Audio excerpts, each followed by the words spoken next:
Hi, everyone.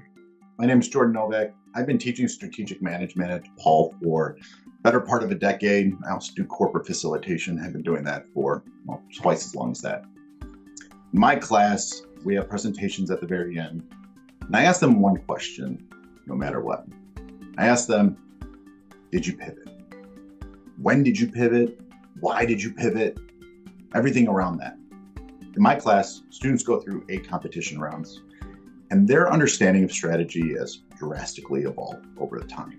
And that's why I asked that question about the pivot. I have them connect that theory to practice. And they struggle with it. I find that students really have these blinders on. They have tunnel vision. They're great at understanding their company's strengths and weaknesses. Recognizing opportunities and threats that are available to everyone else, that's where they struggle. When we talk about the theory of it, I use FANG companies. I like Netflix as an example because they have really clear pivot points, and all my students know Netflix really well. They started as a company shipping DVDs, then they pivoted to offering streaming services.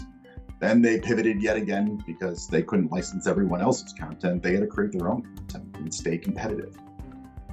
So talking about those pivot moments with a large company like Netflix where they get those concepts, they can start to find those opportunities to plug it into the simulation themselves. For me, it comes up in 2 classic ways. One, the mass exodus example. Students are rushing out of certain segments, and then all of a sudden it creates a vacuum of opportunity out there. Do students pivot and seize that opportunity? The other example is when students set out to be that broad differentiator. They want to make premium products. They want to be the Apples of the world or whoever. A couple of years progressed and they realized, wow, I did not differentiate at all. I'm still broad, but my products are poorly positioned. This is another one of those pivot opportunities. They can quickly go from being a broad differentiator to a broad cost leader. All they need to do is start implementing those cost-leading tactics. Even if they don't recognize the opportunity up front, or if we have to get to a hindsight moment during the presentations, this is where I always ask students, at the end of their presentation, did you pivot? Why not? This question's broader than just to the presenting students. I ask the entire classroom about this.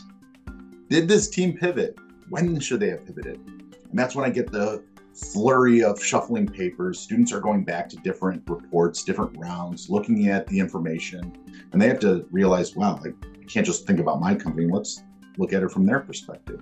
It's a great little case at the end of the course. I encourage you to give that pivot question a try.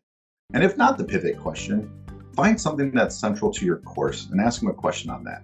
Connect the dots for them at the very end. It really sparks that light bulb moment in students and creates a great discussion in the class. And it's always ended on a high note for me.